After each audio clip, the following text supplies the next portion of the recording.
Telaga Humanistik.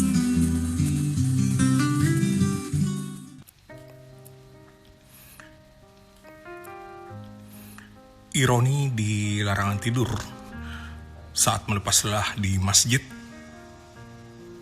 Siang tadi saya melihat seorang lelaki tua di halaman masjid.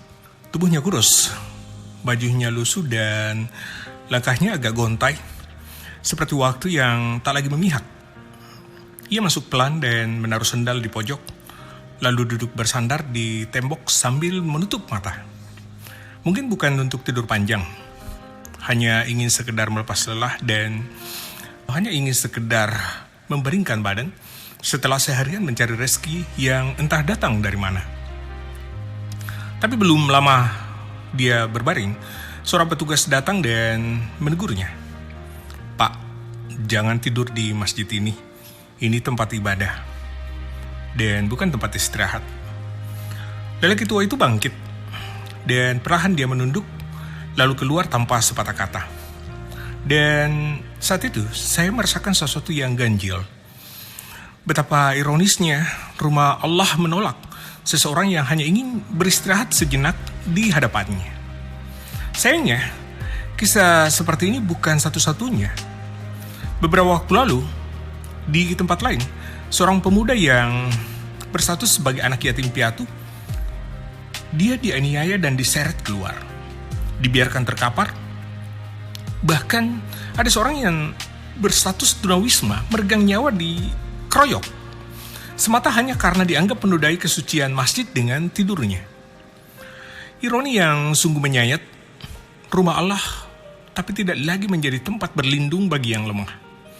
Masjid yang dibangun di atas tanah dengan atas nama mendapat rahmat Allah justru kehilangan wajah kasihnya. Kita menjaga karpetnya dari debu, tapi justru membiarkan tangan kita berlumur dosa sosial. Kita sibuk menegakkan aturan, tapi lupa menegakkan kemanusiaan. Kita sering menyebut masjid sebagai rumah Allah, tapi kadang kita lupa bahwa rumah seharusnya memberikan tempat bagi siapapun yang lelah. Bukankah dalam sejarahnya, Masjid Nabi bukan hanya tempat sholat, tetapi dia menjadi tempat istirahat, tempat berbagi, dan tempat menampung yang tidak punya rumah. Ada ashab as-suffah, orang miskin yang tinggal di pojok masjid, dan Rasulullah tidak pernah mengusir mereka, justru mengajarkan umat agar peduli. Namun kini, banyak masjid yang begitu megah, tapi terasa dingin, lantainya mengilap, karpetnya tebal, tapi pintunya tertutup rapat bagi yang berdebu, yang berstatus sebagai musafir. Kita bangga pada kemegahan kubahnya, tapi lupa pada makna kasihnya. Kita jaga kesucian ruangnya, tapi lupa menjaga kesucian hatinya. Larangan tidur di masjid mungkin lahir dari niat menjaga adab. Tapi adab tanpa empati bisa berubah menjadi kesombongan rohani. Dan jika masjid tidak lagi meneduhkan mereka yang lelah, maka di mana lagi manusia bisa mencari teduh selain di rumah Allah? Ironi ini bukan tentang aturan, tapi tentang rasa. Bagaimana kita memahami rumah ibadah bukan hanya sebagai tempat ritual, tapi sebagai tempat yang bisa memberikan pelukan sosial. Tempat di mana yang miskin dan yang lelah, serta yang tersesat bisa kembali menemukan diri. Mungkin kita perlu belajar lagi bahwa suci bukan berarti menjauh dari yang kotor, tetapi mampu merangkul tanpa merasa lebih tinggi.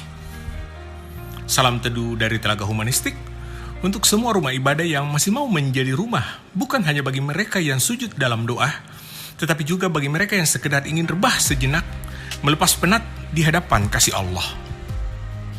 Saya Ensar Aminullah dalam Telaga Humanistik.